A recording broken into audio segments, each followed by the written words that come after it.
C'est a priori la seule manifestation de ce type qui existe en France, des journées portes ouvertes qui se déroulent chez un particulier.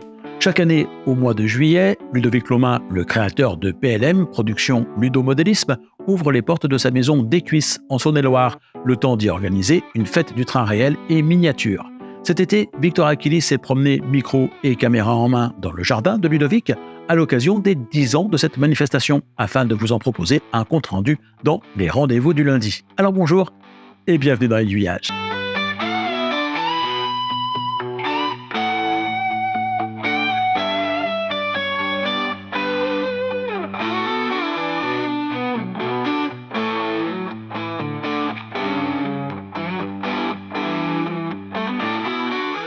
Des trains, il y en avait de toutes les tailles chez Ludovic Lomin en ce week-end des 20 et 21 juillet.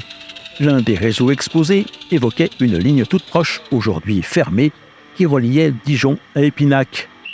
Cette maquette était présentée par Étienne Chenmignac, un jeune modéliste habitué de ce rendez-vous annuel. PLM, en fait, on se connaît depuis de nombreuses années grâce à l'association des chemins de fer du Creusot, dont on fait partie tous les deux dans la section modélisme. Et puis on avait déjà travaillé ensemble lorsqu'il a lancé PLM pour la présentation de certains de ses produits. Sur une maquette que j'avais avant, c'était le dépôt de Saint-Charles-de-Bastien. Et donc c'est comme ça qu'on s'est connus, et puis c'est pour ça qu'on est là aujourd'hui à ces portes ouvertes. Du coup là on est devant le réseau de la Vallée de Louche. Donc c'est un réseau qui a été débuté par un collègue et ami, Pierre Bouvier, donc qui a reproduit, plutôt représenté la gare de Vevey-Sourouche, qui est située sur l'ancienne ligne Dijon-Épinac, une ligne qui est fermée aujourd'hui. Et quand j'ai vu ce module, ça m'a donné envie de faire un second module qui allait en bout et qui allait représenter le viaduc de la Bussière-Sourouche, donc situé à quelques centaines de mètres de la gare de Vevey-Sourouche. On fait rouler un peu toutes les époques, parce que vu que c'est la seconde voie de chemin de fer de France, donc c'était déjà à l'époque du PLM. Donc on a quelques trains PLM qui ne circulent pas là actuellement. Et ensuite, c'est une ligne qui servait de formation pour les conducteurs d'autorail. Donc c'est pareil, on a toutes sortes d'autorails qui peuvent circuler sur la ligne. Comme là, on a un Picasso qui est arrêté, et il doit y avoir ce qu'on appelle une mobilette qui tourne. Et puis ensuite, la ligne a été fermée dans les années 80, donc on peut voir aussi des 2800, des YQ1000. Donc c'est un réseau qui permet de faire rouler un bon nombre de matériel.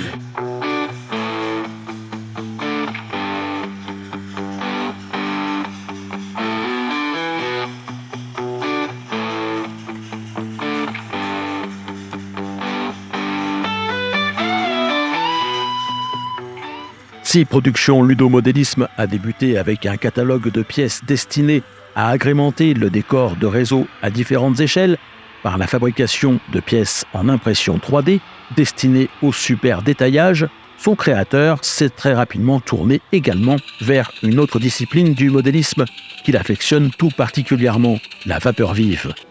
Dans le jardin de la maison familiale, le petit réseau en 7 pouces, constitué à l'origine de quelques bouts de rail mis bout à bout pour former un ovale, histoire de voir ce que cela pourrait donner, s'est transformé au fil des années en un grand circuit qui fait le tour de la propriété. En début de journée, Gabriel préparait la mise en chauffe de la Fernande, une petite locomotive à vapeur qui allait assurer sur ce circuit son service. D'abord, je mets du bois trempé dans du pétrole pour allumer le feu. Donc après, je passe au bois, mais normal. Pour après, quand ça monte en pression, passer un charbon qui brûle à basse température. Et une fois que c'est bon, je peux passer au charbon qui me sert pour rouler, qui brûle à haute température. Donc il y a un plein d'eau à faire, il y a pas mal de vérifications, j'imagine ? Il y a pas mal de vérifications, surtout pour le graissage des bielles aussi.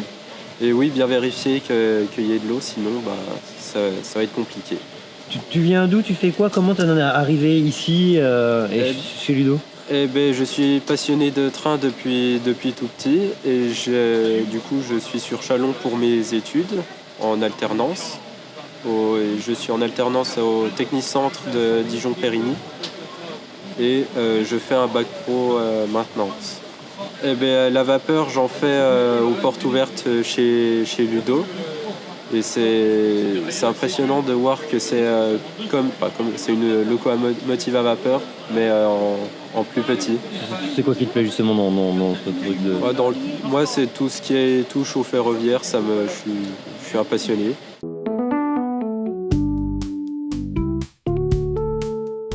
Derrière la maison de Ludovic passait une ancienne voie ferrée dont la plateforme est toujours en place. Cela faisait plus de 80 ans que l'endroit n'avait plus vu passer de train. La tentation était grande pour la 10e édition de ces portes ouvertes d'en faire circuler un pour quelques heures au moins sur une centaine de mètres de voies reposées pour l'occasion. Pari relevé par le chemin de fer de la vallée de l'Ouche, une association voisine des Cuisses qui a débarqué sur place avec rails et locotracteurs. On est venu avec un locotracteur Mender. Donc on s'en sert pour faire des navettes. En fait, ça permet de faire des baptêmes de conduite pour les jeunes et les moins jeunes, pour les personnes qui ont envie de s'initier à la conduite de locomotive. Comme ça, les gens peuvent voir comment ça fonctionne et puis même eux conduire. Donc sur 60 mètres à peu près, ce qui permet Donc vous avez fait quoi? Vous avez posé la voie? Ça là, c'est Ludo qui s'est occupé de la voie. Donc ils ont posé la voie ici. Et puis nous on a chargé avec Ludo le locotracteur la semaine dernière. C'est un locotracteur donc Mender donc qui a servi dans une tuilerie de mémoire. Est-ce que ça a bien marché un petit peu? Ouais, il y a eu du monde, c'est bien. Donc même déjà ça permet de voir que ça marche, ces portes ouvertes à Ludo. Donc c'est bien, puis même pour lui c'est valorisant. Et nous on a eu pas mal de personnes à faire des baptêmes. Aujourd'hui ça a bien tourné. Hier je crois que ça a bien tourné aussi. Malgré la pluie qu'on a eue cet après-midi, ça a quand même bien marché en général. Le chemin de fer de la vallée de l'Ouche circule l'été sur une partie de l'ancienne ligne de Dijon à Épinac, la deuxième plus ancienne établie en France, après celle de Saint-Étienne à Andrézieux. Abandonnée depuis, elle voit passer désormais les trains du CFVO. Le premier train circule en 1978, donc c'est le chemin de fer de la vallée de l'Ouche, donc qui part de la gare de Bligny-sur-Ouche et qui va jusqu'à Pont-d'Ouche, 7 km plus loin à peu près. Donc on roule en diesel et vapeur, donc on a la semaine du lundi au samedi un départ à 14h30 en diesel, et puis le dimanche on circule avec deux départs, un 14h30 et un 16h30 avec les locomotives à vapeur dont la doyenne date de 1910. Donc on a principalement deux machines belges et là on a remis une locomotive de Coville en service cette année, qui devrait assurer la suite des trains.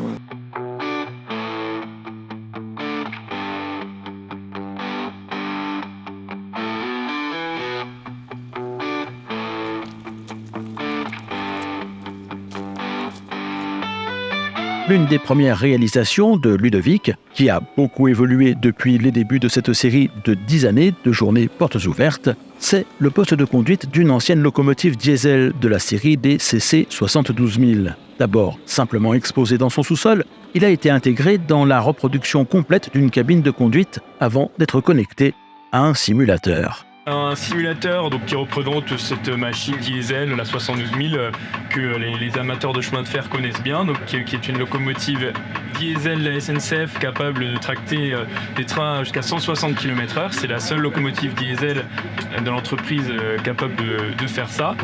Les dernières ont circulé en service commercial en 2016 et suite à ça, ce pupitre a pu être récupéré et installé dans cette magnifique cabine entièrement reconstituée, aux dimensions réelles d'une cabine de 72 000, ce qui est assez remarquable, construite donc par Ludovic. Et l'étape suivante du projet, ça a été de le recabler sous forme d'un simulateur. Donc le système utilisé, c'est le système Ferrovissime, qui équipe d'autres simulateurs que j'ai développés sur la base de cartes Arduino, d'un programme Python et du logiciel OpenRail.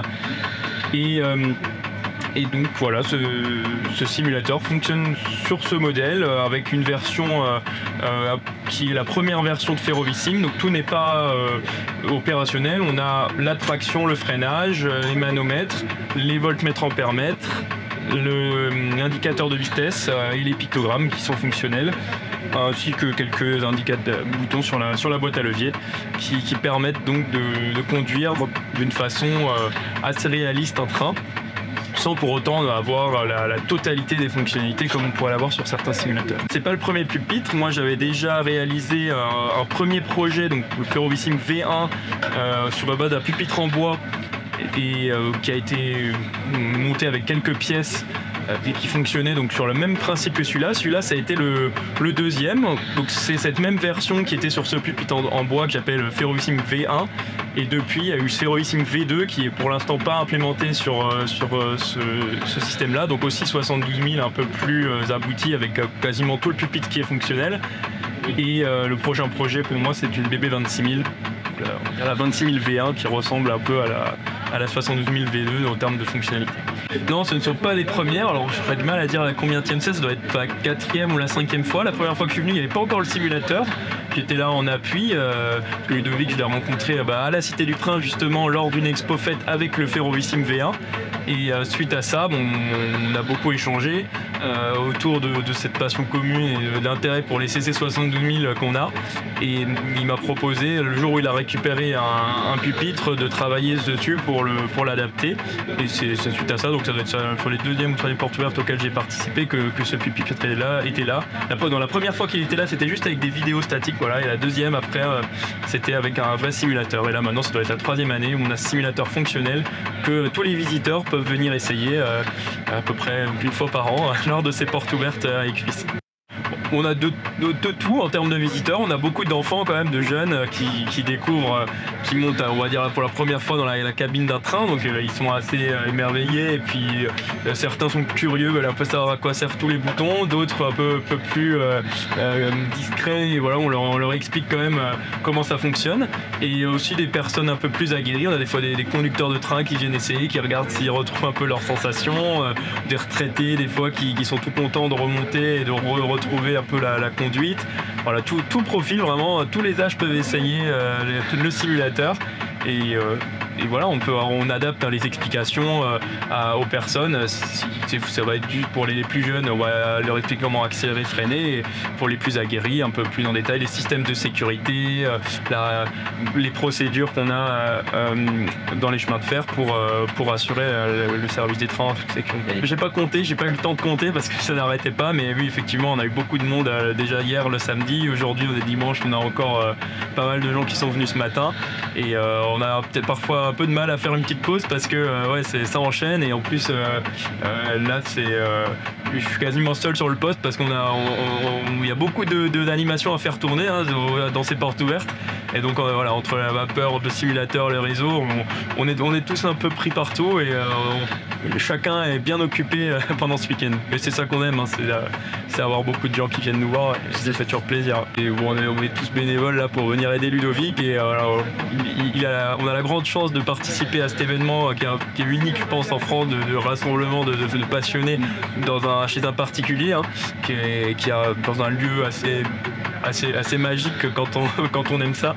Et du coup, voilà, c'est toujours un plaisir de venir d'année en année, donner un coup de main, préparer un petit peu, et après le jour même accueillir tout le monde. L'organisation de ces journées, ce sont une dizaine de personnes, dont plusieurs membres de la famille de Ludovic, pour qui, la fin du week-end arrivant, il était déjà temps de dresser un premier rapide bilan et surtout de se donner un prochain rendez-vous. On va dire qu'on se sent fatigué, mais comblé. Voilà, c'est plutôt le mot. J'ai vu les gens repartir chez eux avec le sourire.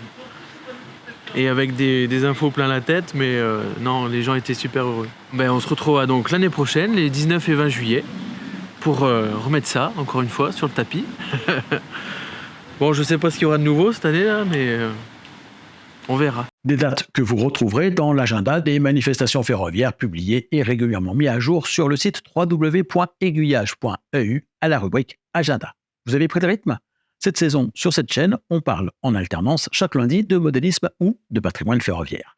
Merci à Victor Aquili de la chaîne Big Prod qui a réalisé le reportage de ce jour. Pour voir ou revoir ceux déjà diffusés depuis la rentrée de septembre, c'est par ici.